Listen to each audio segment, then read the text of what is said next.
What's up guys, and welcome back to this channel. So this video is another interview series on living with disabilities in Japan, and this time we have Bianca, who is a lady from the Netherlands who is multi-talented. She moved to Japan, created her own company, published books, bought a house, and in this interview she's bringing all of us in that amazing journey of hers. So I hope this will be helpful for people who want to live in Japan, want to create a company in Japan, want to buy a house in Japan, want to publish a book, and also has autism. So all of that complexity, beautiful melange we're gonna talk about in this interview today. So if you're new to this channel, hey, welcome. I'm Ila. I live in Japan and I talk about life in Japan. I use very different angles. It could be an interview, it could be a vlog, it could be any other type of format, but all around my life in Japan and other people's life in this beautiful land of the rising sun. So if you like that type of content, please stick around, subscribe to the channel and follow me on my social media. But if you've been to this channel already, thank you so much for tuning back in. This interview might seem long, but it's separated in sections so that you can select something that you feel is more relatable to you, or please feel free to share with people that might find it relevant. Let's go!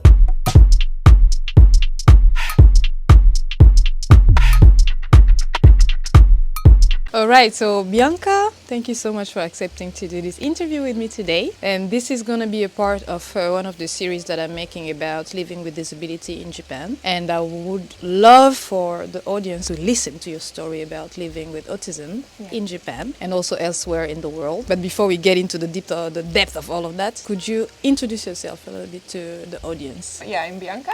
I'm originally from the Netherlands, and I'm 39, and I've been living in Japan for the last 2 years, but before that I went to Japan a lot of time. Yeah, I got diagnosed with autism when I was 26, and before that I also already had a lot of things going on, eating disorder and anxiety. I used to work as a photographer and then a web designer, website builder, and then since 2019 I'm a writer. I always used to have a blog, but since 2019 my first book came out. And this year my second, about the move to Japan, came out. Circling back to your diagnosis, because in my head I thought you live with autism, but it's something you've known for a long time.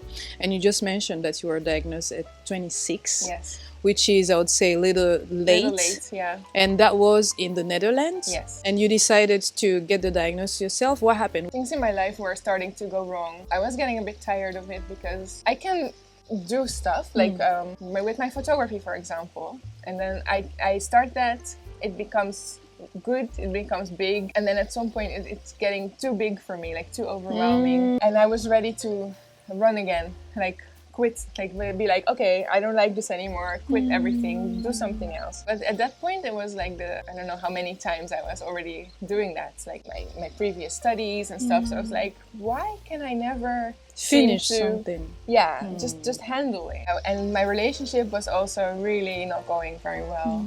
We had a lot of issues with our communication, but was expecting me to just go to his family, we have a nice conversation, and for some reason this always turned out in fights afterwards because he was like, why didn't you do this? Why did you say that? So yeah, there were many things that were just not going very well, and I was writing on my blog because I already had that, and why can I never?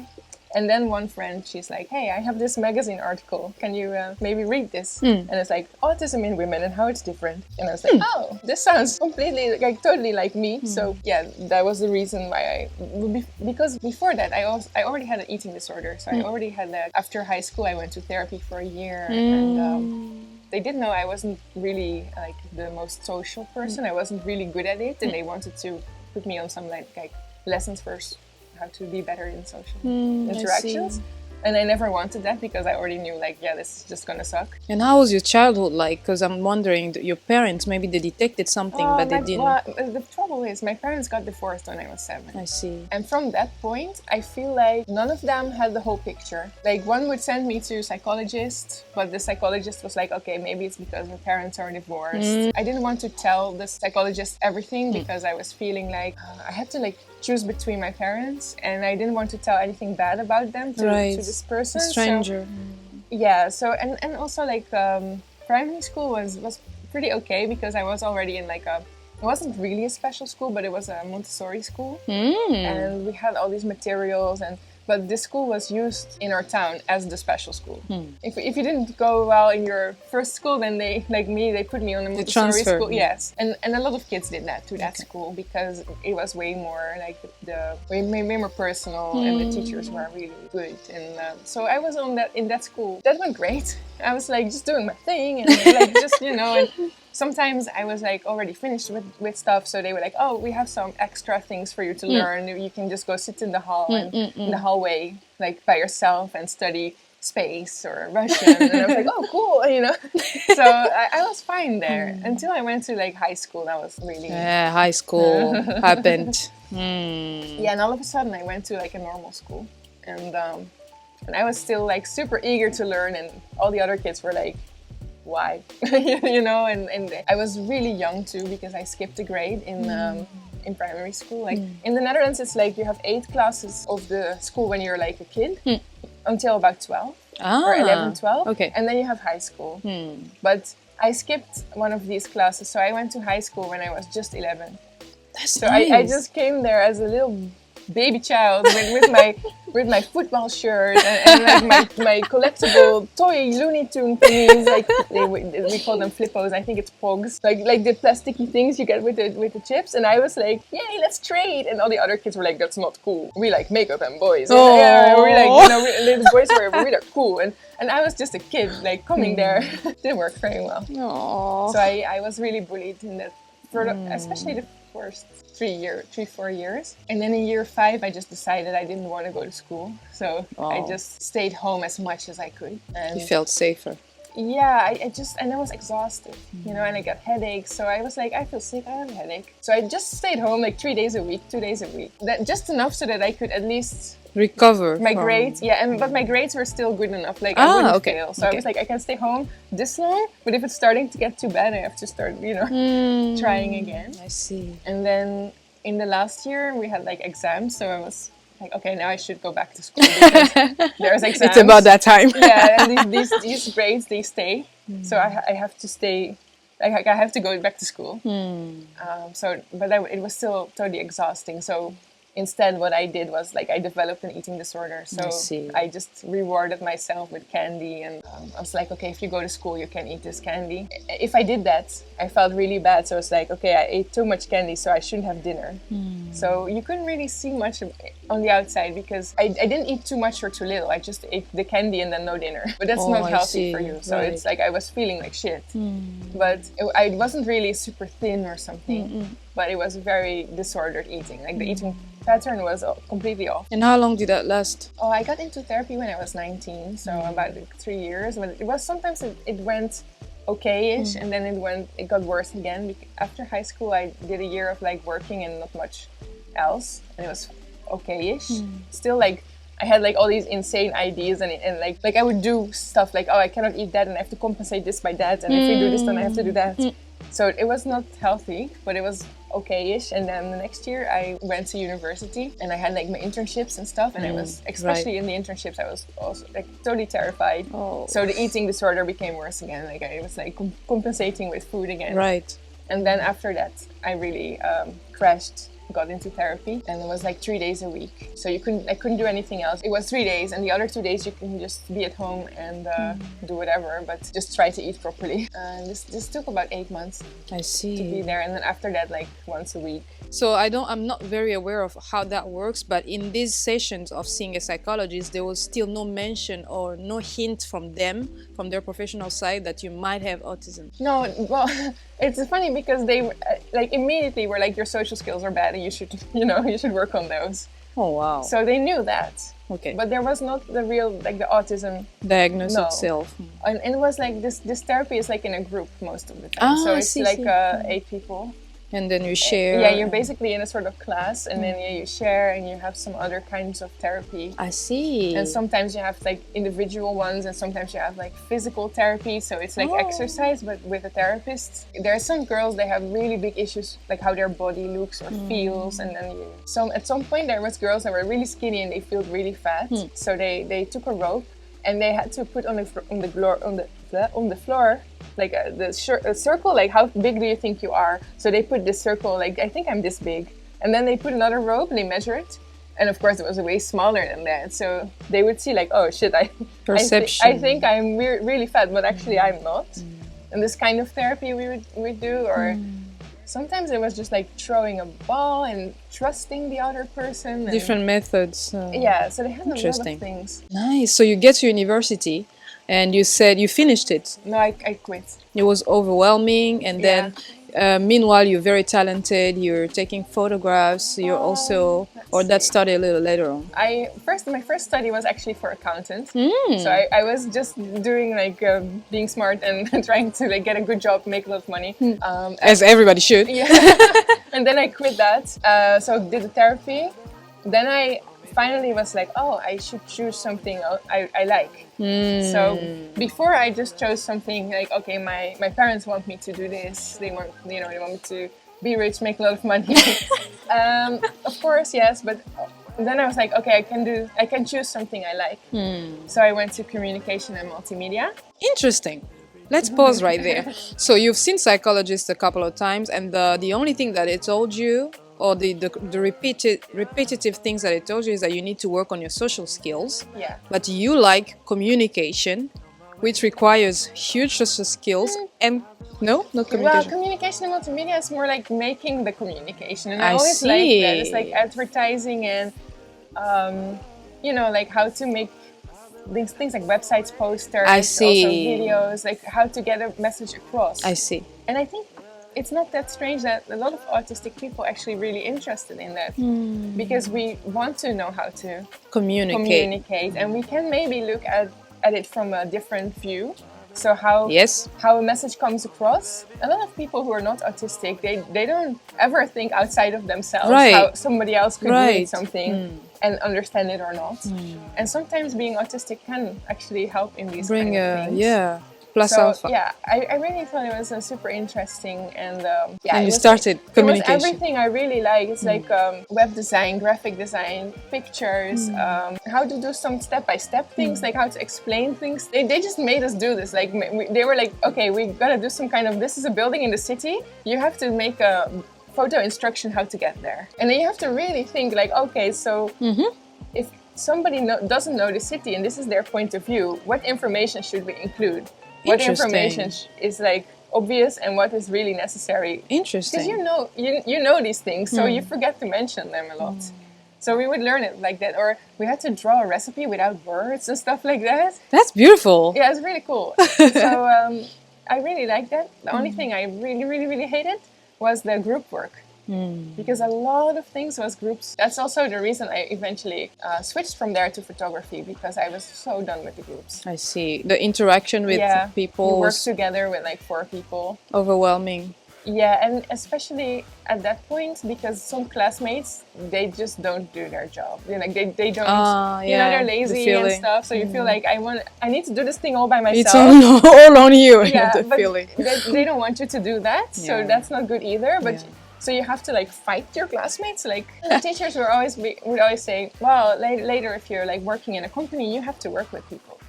So you have to learn it. Tell me about it. But I was like, okay, but later if I have to work in a company, hopefully if they don't do their job, they get fired. Yep. So I'm good. So I mean, we won't have to deal with that. Right. Interesting. And when I later did photography, I worked with teams. Like you have a makeup artist, you have a stylist. Right. But at least you can choose. I see. So that I don't mind working with people. Well, it was still hard, but it's better working with people. At least if you like decide, like I can decide as a photographer, like I don't want to work with this person because they're just not nice or not good or something. I see. I don't like. Sometimes you have to, but you can avoid it as you much can as, avoid it. And so you went to photography. That worked well, and you finished the photography degree. No, I just got one. I got one part of the communication and multimedia finished. After that, I switched to photography, and after that, and I didn't finish that. I see. But because after communication and multimedia, I had to wait for a half a year before photography even started. Okay. And in that half year, I just already started doing photography. Oh, I see. So when I started the studies of photography, I was already working, and at some point I was like, this is pointless, I'm already doing this. So why would I even... So I just went on and just got into the photography, and then I think 1 year later I had a management. I did the magazines, like the Oh, Cosmo wow. Girl and stuff. That's nice. Yeah, it was So really nice. at this point of your life, you have a set of skills: photography, communication, a little bit of accounting Yeah, the things. accounting is very convenient. Yeah, you can do your Tell me own. more. I can do my own taxes. Now, Nice. not here now. Unfortunately, I cannot read Japanese things. But before that, I was like, oh yeah, actually, it's very useful. I can at least do my own taxes. See, you have a lot of skills, Yeah. and then you decide to publish your first book at this point of your life. No, not yet. I did photography, and that went like really, really big, really quickly. So then I kind of crashed. Overwhelmed. Yeah, so I was completely like with all the communication and the expectations on me. It was like Was it for your own? You were working on your own, or you were working for a an company? agent. Okay. So not really a company. I was working for like different like magazines, fashion brands, people. But I had an agent, so she would be like, "Oh, I have this job for you." But in this business, like communication is not always very well. It could be like, "Oh yeah, you have this tomorrow," and they want their pictures the day after tomorrow. And I was like, "Oh help! I don't want this. I cannot. I have to have my day off after my shoot." But I didn't know that at the time. I knew I was like help, but I didn't know how to manage it properly. Then I had this moment. I just said like I wrote the blog. Like, why is everything going wrong? I feel like quitting. I feel like running away. And my friend sent me this magazine article, and then I got the diagnosis. Bam. But then I still waited for a while to start writing about it, because at first I was really scared, because I was still working in fashion, that people would be like, she's crazy, I don't want to work with her, you know? See. So I never told people for the first year or so. And talking about people, how is autism perceived in the Netherlands? Living with autism, is it something frowned upon, or? Well, the problem is a bit like there is one dude who is really famous in the Netherlands with autism. He just colors the whole image. Like people think he is autism. So if I come then like with my autism, they'd be like, oh, you're like this guy. But this guy is in a few documentaries, but he can be seen like yelling, screaming. You know, it's a bit difficult to tell people like we're not like that, like that, and it's not like he's bad or it's wrong to be him, but it's just, you know, it's just one person. It's getting better. It's I mean, awareness. There's quite some, So I think single-handed, no, not single-handedly. I'm not. There's many more people, but I mean, I am helping. I'm helping getting the image out, like with the book and with the interviews and stuff. I'm trying to get this image, and there's more people. It's not just that was a wrong word. Don't think I did. I didn't mean that. So it's like they know there that autism exists, and it's not some crazy illnesses. It is a disability, but they're not aware there's a range of spectrum. Yeah, exactly. And that's always difficult because, well, there's like the part that people are like, oh, but you don't look autistic at all. That's why the book is called That's like a thing. Yeah. So, and I'm like, what's looking autistic how like? should I look? Should I be throwing stuff or something? What do you expect? What do you expect? Should I be banging my head against the wall? Like when I'm feeling really bad, you don't see me. Of course, when I see you, I don't look like there's anything going on, because if I feel really bad, I'm just in my bed, like with my headache. So you wouldn't notice that. I see. And sometimes when I do like act a bit autistic. Let's act autistic. There was some incident. I was going on a flight to Japan, but at first I had to go to London, and they have this invention. There's like a key cord with a green thing with sunflowers on it, and it shows like I have autism or another invisible thing, and it gives you in the airport the right to go through like the fast lane. And at some point while boarding the plane, I was using the priority lane because I thought, and I think I was right, that I could use it. So this lady, like a flight attendant, but you know, the one that doesn't go in the plane, that just stays at the desk, she just like said something like really bitchy to me, like, next time take the normal line, okay? Whoa. And I was already stressed, and I was like pointing at the key cord, like, but do you know what this is? And she's like, no, what? And I was like, well, you should know. And I just snapped a little bit, like, you should know. Yeah, she should know. And I walked on, and then she was like, come back. Let me talk to you or something. And I was like, no, I don't need to. I just walked on. And she just runs, like, blocked me, come back, because I was rude. What? So then they had to, like, have a conversation with me. And I was at that point like, well, this is insane. Let me film this, like, secretly, because I was like, what's happening? And then she saw that, so she got even more angry. And at that point, I was like, crying and like almost like hyperventilating and stuff. And she was like, delete this recording or I'll throw you off the flight. But according to her, I was being, I don't know, offensive. And I don't know what she said that I was, but I needed to calm down, and otherwise she would kick me off the flight. It took all my energy to pretend to calm down because I didn't want to get thrown off the flight. But I'm still thinking, like, did I snap? Like, did I really come across, like, I know I can come across I mean, harsh. per your disability. Yeah, so when I said you should know, maybe She should know. yeah, but she didn't. So she didn't interpret it this way because she didn't know what it was. So I guess I was too rude at that point. If like the rest of you looks completely normal and you have the situation, she's just thinking I'm rude. I think I put like on Twitter like what happened. Good. And I got the apologies from the airport, and they told me that she should have known, but because this was not like, she wasn't really airport staff, but airline staff, and apparently they don't all know because they're not all trained on it. I see. But that's really get them trained. Yeah, well, that sucks because if you use this key card, you want to expect people to know, because otherwise you're getting more shit. Like, I rather not use it, because if I use it and then line 1 is okay, line 2 is okay, I can go like priority lane, and then the third one is like, what's that? It gives me even more stress. So I prefer usually now not using it at all. Dude, helicopter, go away. Go away! Go away!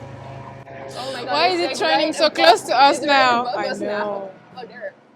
Goodbye. Oh, it's a red one. Oh, it's a firefighter? Hey! Go away, go away. So now talking about the spectrum, right? Yeah. Now you have a way to understand. I feel like you have a huge self-awareness. I don't know if that's coming from the fact that you've been in psychology and you've also been diagnosed. Yeah, but you seem to know exactly where, how, when.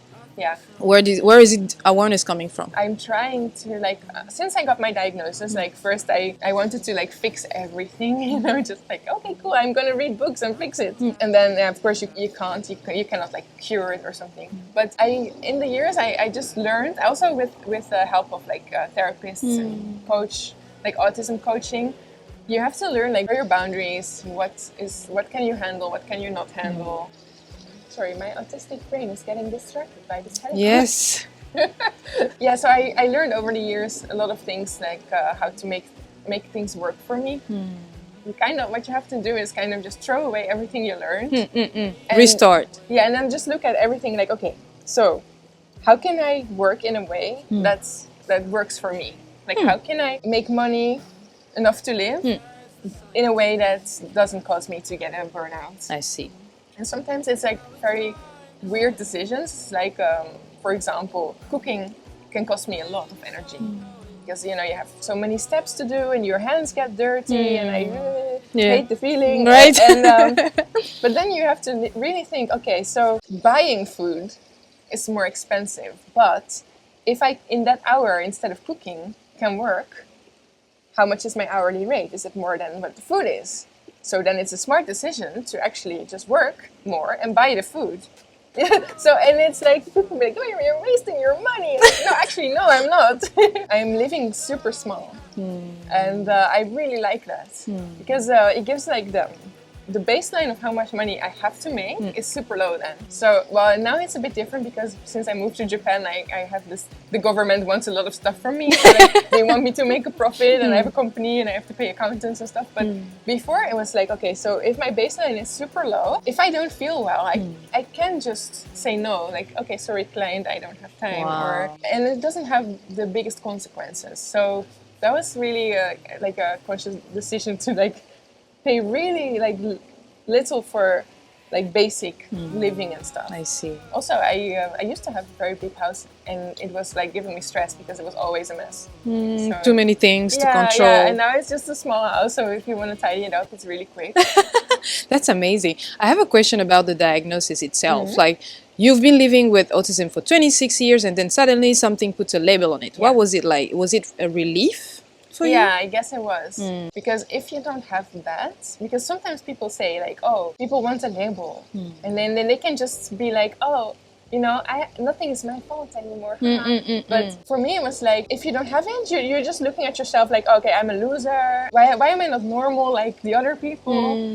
So at some point, it's like a nicer description of what's happening. Right. Instead of like this hateful one, like, I am just a loser, I am weak, I am lazy, something like that. I don't think it is making me lazy. I think it is making me more productive, actually. Interesting. Because since I know, I don't have to make the same mistake over and over again, because I'm like, oh yeah, well, everyone can just do this, so I should do it, and then just try, fail, feel bad.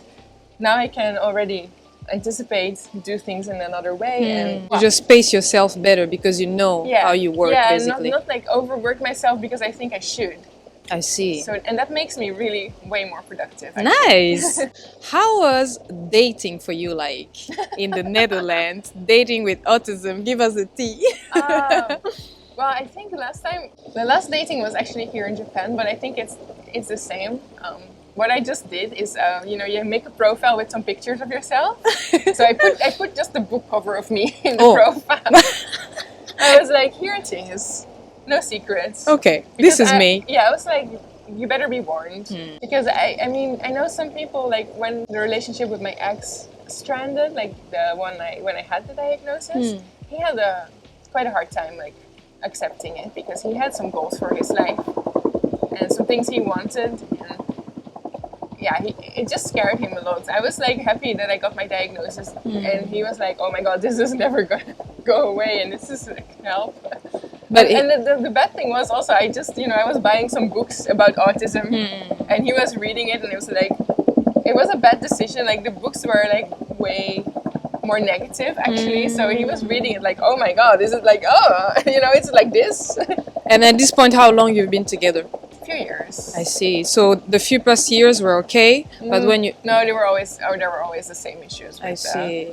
Like going to family, going to friends, me getting really angry of like when he was like 50 minutes late or something, I would just be completely like, yeah, how can you do that? I'm not like that anymore either. So. I see. When I was just with him, everything was kind of okay. Only when like the rest of the like outside world was getting involved, I was always having issues. But then he was embarrassed or something. Or right now he's married and he has his child, and he always was very clear that he wanted like marriage, child, and I was very sure that I could not handle that. I don't want kids. Well, marriage is fine, but he would want to have like a whole ceremony, like in a church with the family, and I was like, the whole shebang. I'm just gonna be so tired. I'm gonna have to take a nap on my own wedding. I'll be like, yeah, bye, people. Well, is it 7? Okay, I'm out. Bye. Yeah, it was enough for me. I'm good. A few years later, I was just checking on his Instagram, like, what's he up to? And I saw his wedding picture. That was weird because it gave me so much peace, because I saw him having the wedding he wanted. With his wife, who apparently also wanted this. And I was just like, one, I'm so happy that I didn't have to be there in that wedding. But I'm also really happy for him that he could have had this wedding. I don't think it would be fun for him if he had this wedding and I would be there like, I hate this wedding. You know, he deserves to have a wedding with somebody who likes it. So I was like, wow, I guess it's good we're no longer together, because, you know, you have your wedding your way, you have your life how you want, you have your kid. I don't. Not for me. I'm good. So then he like the diagnosis comes and he decides to break up? Well, not really immediately. Like it takes a few. Yeah, after a few years, and it's not just he was not like, okay, you're autistic, I don't want that. But that's cruel. It was really it was a factor in it. How the communication was just never working, and the expectations were always not too high. Yeah. So after a while, we broke up. Oh, we broke up a lot, and then come back together and broke up again. But at this point, we really, really broke up for once. And then it's at what point of your life you wrote your first book? After that? Yeah. Okay. Yeah. What was the book about? It's called But You Don't Look Autistic at All. And it's like the manual, basically. The manual I wish I had when I got my diagnosis. It's about like being autistic, what it means, how it's described in the DSM, in the diagnostic manual, but also how my life was. I interviewed some other people about their lives, and then there's some like funny things, like things we don't want to hear anymore. It's like, oh, you don't look autistic, or stereotypical Everyone is a little bit questions. autistic, isn't it? That's good. And then you publish your first book, which I will link down below as well. And you decide to come to Japan. Yes, it was 2019 was the first book, and then 2020 I was doing the English translation. Oh, okay. Because, the pandemic time. Yeah, so I have a Dutch publisher. And I wanted to have an English version. Okay. And usually what they do is they sell the rights. But it's difficult to sell a Dutch book to an English publisher because then they first have to be able to read Dutch and know if it's interesting. Or you have to already translate the thing by yourself and then try to Suggest to them. So my plan after a while of not finding a publisher was like, okay, I can be the publisher. So I basically started like my own publishing company. Oh. So basically it was already my company, but it became a publishing company already as well, I mean. So I have my own publishing company. So I raised money. I did a Kickstarter for that. Wow. And then I got translator and graphic designer and stuff. The cover I designed myself. The graphic design for like inside, like it's a very specific job. So I just asked the same person who did the Dutch book. So it looks completely the same. It's like you're so talented. I keep hearing a lot of stuff you've been doing. I'm like, wait a minute, you can do that too. Yeah, well, it's a step by step. You know, I didn't know how to do it at all, but if you step by step, you can get there. And it seems like you've been going through the entrepreneur route since you've been working. Like you've never really wanted to work for a company or stuff like doing your own thing. Because I tried that. Like when I was really young, I did that, and it just doesn't work for me. Too much. It's too much contact hours. It's too much office hours. And I mean, it's not that I don't work. I work full time or maybe more than full time, but in a strange way. Like, you know, I can't just go to Starbucks and work there for some things I need to do. If I really need to think, I have to be like in a quiet room by myself. Yeah, so now you've written the book, you've translated it, you created your company. And then it was like 2020. Our company I already had like for years. But it just became more and more what I did more and more things with it. So then it was 2020, you know, the nice year of the pandemic. Yeah. And I was, so I was in Tokyo in the beginning when it started. I came in January and it was like, it was like there was a pandemic. But it wasn't really that dramatic, you know. So I could just come to Japan. That was my tourist thing, like 90 days. Hey. And I had my stack of work. I always did like take a stack of work just with me. Just you know, I have to build a website. I have to like update my own website, edit some pictures. You just do that while being in Japan. The English wasn't there yet. The English translation. I was still working on that. So while in Japan, I was doing all these like designing covers and making ads and Kickstarter and recording or editing the video. I believe, I was doing that too. And then pandemic. So after the 90 days, I had to leave. So I went back to the Netherlands and finished the book. And then I was like, and now, what will I do? What's next? What's next? I want to go back to Japan. You can't. I see. And I was at that point before. I was already like, it would be nice if I could live here. But I don't know how. Because people always say, yeah, you can be a teacher, like English teacher. And I'm like, no. Nope. I don't want to be an English teacher, really, no. So I started looking into it. So I found this startup visa thing.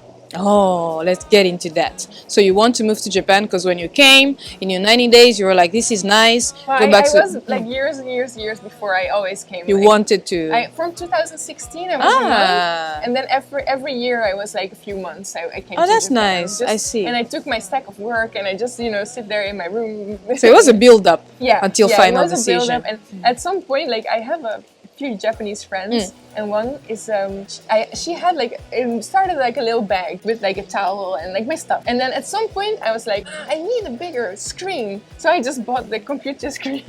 So at some point she had this big box with my stuff in her house. Oh no. And every time, you know, I went back to the Netherlands, I sent the box to her, and then I came back to Japan and she sent the box to me. And this box was getting bigger and bigger, you know. Oh, I see. So at some point I was like, would be so convenient if I just had a house and I could just leave it here, you know. So I was already in my back of my mind, I was thinking, there should be something I can do. But every time I was like, but it's difficult and I don't know, it's fine. And then in the pandemic I was like, no, it's not fine. Actually, I want to move and I want. But I don't want to become an English teacher. I already have a job. I already have like my skills I have.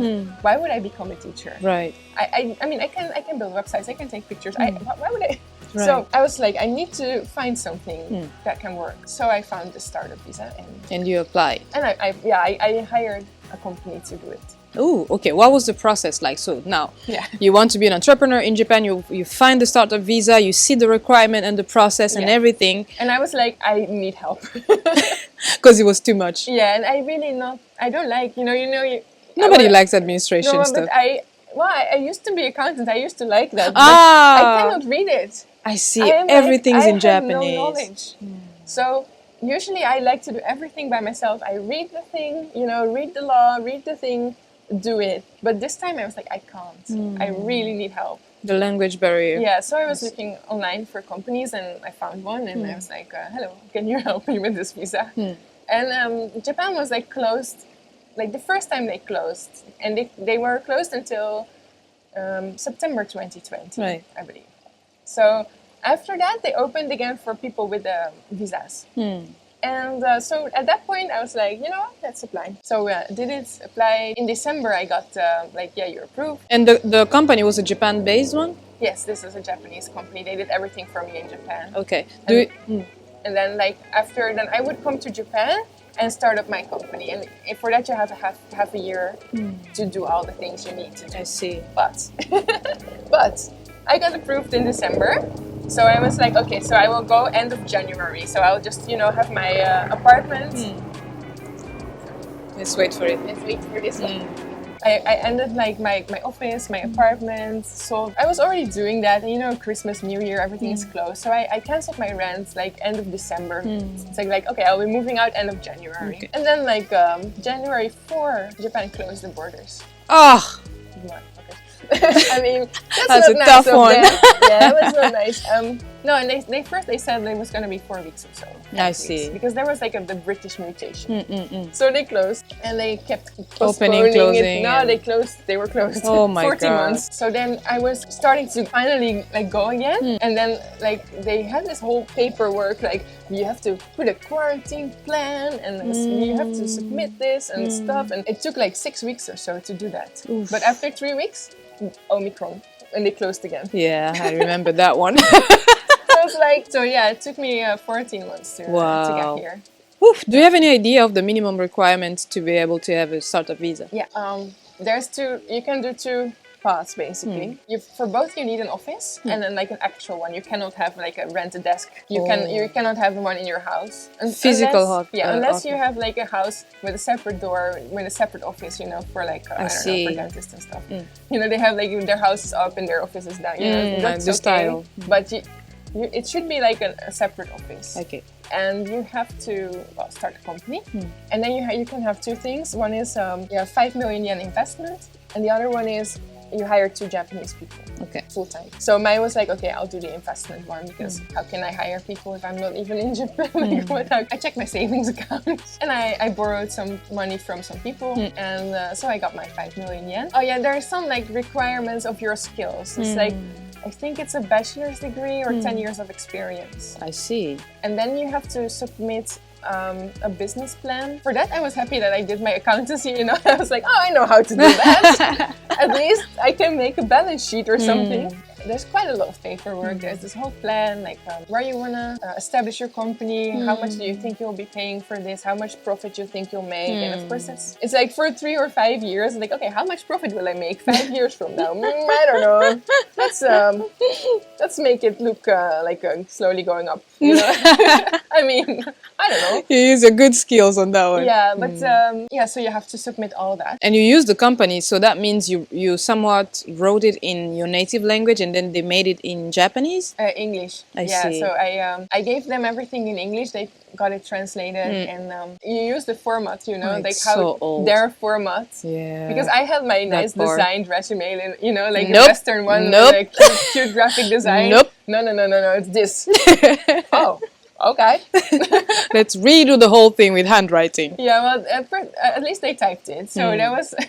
But yeah, so they had a lot of forms and stuff they had to do in Japanese order, and I think they did quite some my establishment documents, and they got my business hanko and everything I needed, bank account. How much did you have to pay them if that's I not... don't remember, but it was a lot. Oof, more than the investment for the No, company? no, Less than that? No, Okay. but it was definitely more than 1 million. Oof, okay. It was my money is flying, but it still is. I still Good every investment. time my visa needs to be renewed, and that's every year now. Yeah, I need to Get back to them. pay people. No, other ones now. But yeah, I need to pay people for everything now. I hate that. Would you say that it was easy to get that visa despite the pandemic? If not the pandemic, would you say it's an easy visa to access in terms of information that's available and people that can help you? Not really.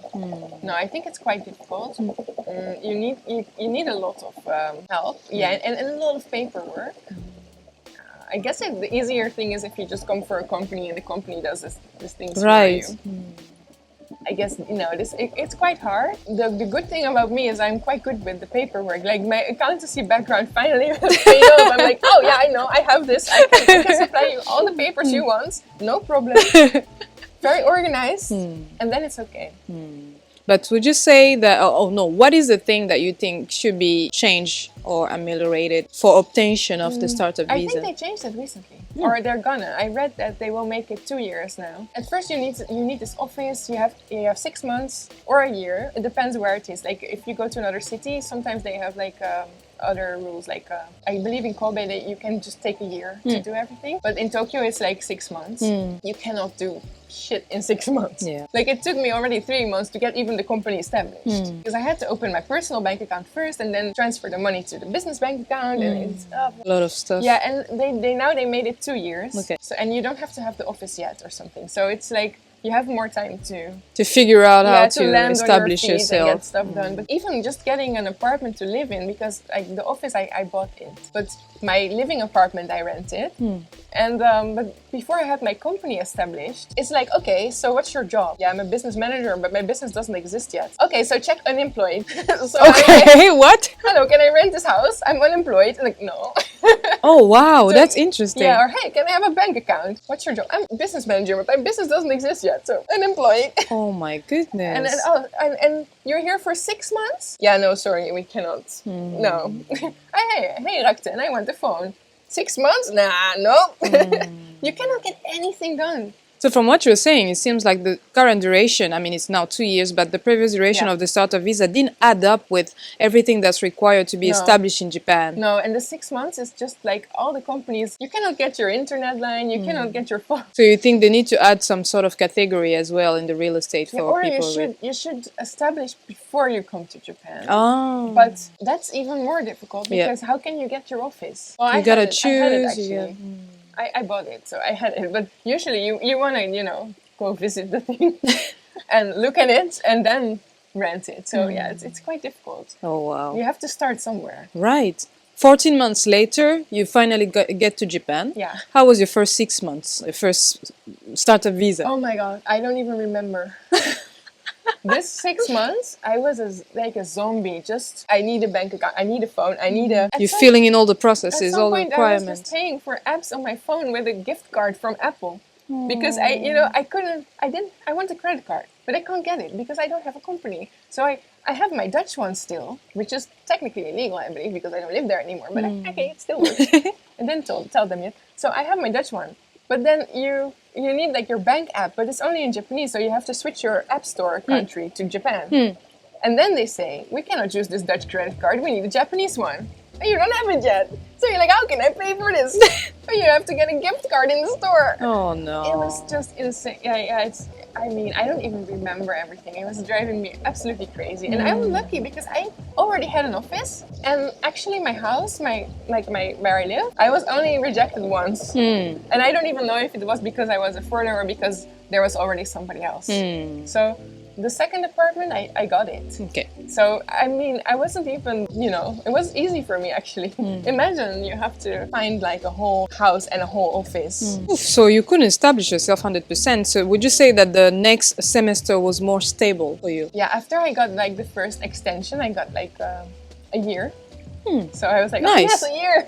Let me get a normal More phone. time. Yeah, first thing I didn't get a normal phone. Oh. Just, a normal plan. To the Japanese government's credit, it feels like they heard the feedback from the startup, and then they started changing the regulation, especially when it comes to duration. Yeah, absolutely. But is there anything else that changed in the paperwork, for example? I think they're good. I think the rest is fine. Okay. But the only thing that's stressing me out a little bit is that I don't really know what they expect. Because I get 1 year now. Like my lawyer, they say like, okay, if you go on like this, you probably get 1 year after this one.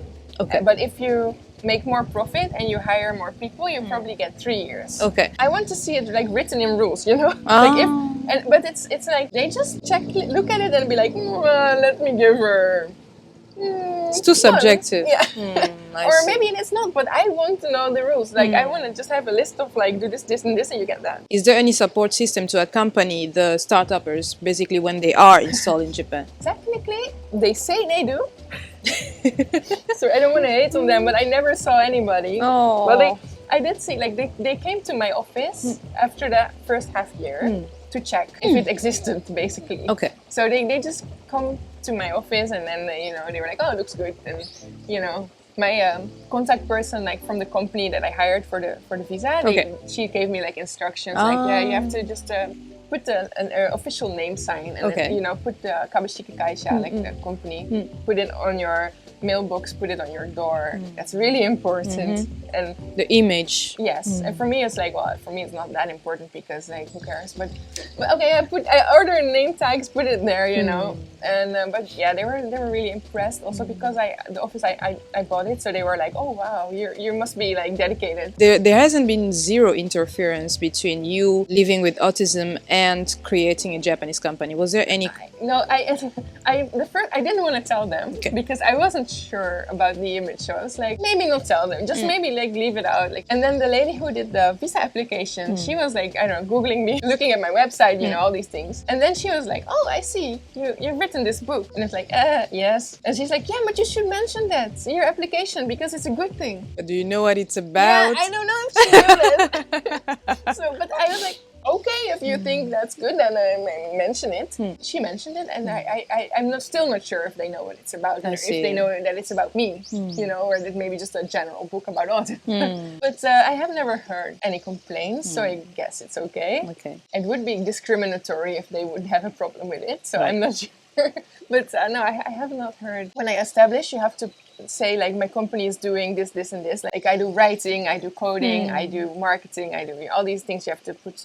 And she just told me, like, put as much as you can think of, because it's better to put like 12 things there now than to have to change it later if you change direction. So she's like, please put the publishing there and put the writing there because it can be a big part of your career. Right. And what happened also is because I did the application before, like in 2020, when I just had the translation done. So it wasn't selling at all yet. It was just finished. Well, 14 months passed and this book is going really quite well. So I'm at the moment now getting more money from the book than from the website.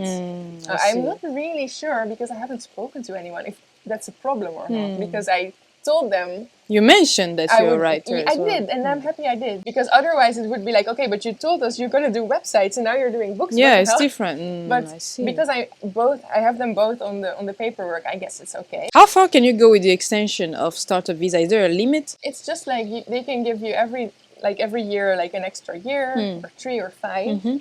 And after 10 years, I could get a permanent. And you mentioned that your current office, you actually bought it. Yes. How come you couldn't have a phone number because your visa is 6 months, but you could buy a house? Yeah. It's not adding up. As a foreigner. I see. You can buy it, doesn't matter. I see. But so, if you did that, you have a house, but you probably cannot get like gas or, like power. So you have a house with no internet, no phone number, no gas, no electricity. Well, the funny thing was, my Japanese friend, like before I came, she just, well, I wasn't in Japan yet, but I bought the house of the apartment as the office one. And so I already bought it. I didn't see it, so I just bought it through the internet. And she got the key for me. Okay. So she got all the gas and power and water, but it's not even her house. So she, as a Japanese, can just call a company and say like, give this house power, and they're like, okay. Easy peasy. And if I do it, it's a problem. I see. So you bought it before you come to Japan for your startup, and your friend helped with that. Yeah. And how long did the process take to buy the house itself? Just maybe 2 months. That's amazing. Yeah. I was just like, going on, this website Sumo. It has all these houses. Right, it's Sumo. One of the best, actually. So I was like already for like months I was just looking on it, like because I knew I was gonna move to Japan. You're like cute. Yeah, so I was like, oh, this one is cheap. Yeah. How much was that? How cheap was that? 4.2 million yen. How many square meters you got? 20 or so. That in Tokyo area, ne? Yeah, but in Hachioji, so it's half an hour away from Shinjuku by fast train. So I looked for an international real estate agent in Japan, and I sent them an email like, hey, I found a house, I want to buy it, can you help? I had to get my signature legalized, so I had to go to some notary, pay a lot of money, and then they would declare my signature being real. Oh my god. Yeah, and then I got so many paperwork with like express mail, you know, like you pay 60 euros for the mail because it goes really fast. Yes. I got all these documents and, you know, signed all stuff and Would you say that buying a house made it easier for you to get the visa and... No, it doesn't help at all. Oh wow. Well, it did impress them, so at some point maybe it helped, but you don't get a visa because you own something in Japan, unfortunately. So how is your business going now? Well, first year was going really good. Second year now, I guess the profit-wise it's a bit down, but that's because I did my second book. My new book is This Autistic Girl Went to Japan. The years when I write a book are always super low in profit. Right. Because, you know, you spend all your year writing a book and then only after that you get returned. So you get returned. So I hope they understand that. Right. Like the government will be like, why is your profit so low? All of a sudden, like, yeah, I wrote a book. So now let's talk about the book. So This Autistic Girl Went to Japan. What's the book about? Well, about that. The whole process of you moving here. Yeah, you can read it if you like Japan. If you want to know more about autism, but I guess if you really want to know more about autism, you have to read the first book. Right. But I like to inspire, but I'm not saying everyone should do this or like, oh, if you're autistic, you can do it. Because some people can't. But at the same time, I do want to like show like a positive story. Just me following my dream and moving to Japan. Because we don't want all like only sad stories. And then it's also just if you want to read a book about traveling and how it is to live in another country and like the interesting and funny and crazy things that you experience when doing that. Now I want to know, like, let's take away your startup, let's take away your entrepreneurial spirit. What is like just life living with autism in Japan? Oh, well, the reason I really love living here is because it's more quiet and peaceful for me. I guess because of the manners in general of people. So, for example, like in trains and how quiet and how clean it can be. And it's not like everywhere, of course, you know. It's like if you go to Shinjuku or something. Shinjuku, don't get me started. But in general, I feel like I just can calm down here more. As an autistic person, sometimes my behaviors can be a bit off, but when I'm in Japan, people always assume that it's just because I'm a foreigner. So if I don't really understand or if I act like weird, they would think, okay, she's a foreigner, she doesn't know. Correct me if I'm wrong, I'm going to rephrase it in the most typical way. But you feel like in Japan, you are seen as normal. Yeah, I'm like undercover as an autistic. I saw something very funny, or not funny, something weird on TikTok about probably a year ago. It was a Japanese book instructing communication strategies to Japanese people, how they should communicate with foreigners. Bottom line was, when you're talking to foreigners, think about you talking to somebody with autism. What? It was viral. I have to check. I saved it. I have to check it. It was viral. People in the comments went crazy. And the whole thing was written in Japanese for Japanese. I guess what they meant is like in Japan, people are like expected to read the air. If somebody asks something and somebody says no, but they don't want to say no, they're gonna be like, yeah, chotto. Yes. And the autistic would be like, yeah, it's a yes or no. Every foreigner would be like, okay, decide. Like, yeah, you know. Exactly. So I guess that's, so they probably mean like act like this person doesn't get this and be like, say yes or say no. Even though they feel it's maybe rude. I've seen on Google that the most friendly country to people with autism was Sweden. From my research, I've never been there, but I'm guessing the whole Scandinavia area is more, you know, chill. And I was wondering if you would recommend, and again, big assumption because the spectrum is huge in autism, would you recommend Japan as... I think there's a lot of autistic people that are completely like into Japan. I see. You know, I don't know why, but like trains is a big thing, anime is a big thing. I feel like Japanese people, they can be, now I'm saying something, people will kill me for it, but can be a bit autistic, even though I always say you shouldn't say that, but about their obsessions. Like they are oh my god, they're nerds into their thing, you know, like there's like train nerds and they collect stuff and they just, you know, autistics can have like special interests. It's like this topic and they know everything and go for it. It's just like, yeah, this is my thing. And I feel like Japanese people have that too, so it's really nice to be it's here. It's a good match. Yeah, exactly. Well, that is all that I have for questions, unless you have anything else to add, something that you think we didn't touch upon, you can... I guess we got it. All right, Bianca, thank you so much for accepting this interview again. Where can people find you? I guess they can follow me on Instagram, Bianca Toeps. I hope you can write it somewhere so that people know how to write it. And my website is toeps.nl or .jp. Your website is so cool. I just want to say that. I think I said it before, but I love the way you wrote everything on it. Like, I got inside it and I just had fun. And I was like, I like this. Thank you, Bianca. Yeah. Let me remove this from you. When you're not here, the sun don't shine. When you're not near, I don't feel like I do when you're with me. It felt like suddenly our souls collided, hearts entwined. When I decided to make you mine, I'm never going